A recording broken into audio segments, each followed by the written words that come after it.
Welcome to MiConvert.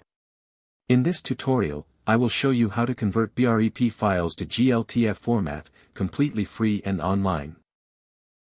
Open your browser and search for BREP to GLTF MiConvert.com. Click on the first result to go straight to the converter. You are now on the BREP to GLTF converter page. The interface is clean and easy to use. Let's upload a file. Click the Choose File button. A file picker will open. Select the BREP file you want to convert, then click Open.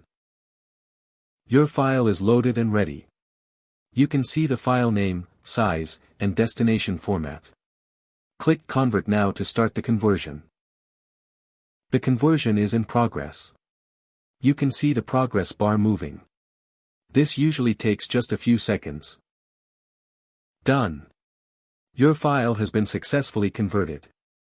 Click Download to save the GLTF file to your computer. That's it. Visit MiConvert.com for more free conversion tools.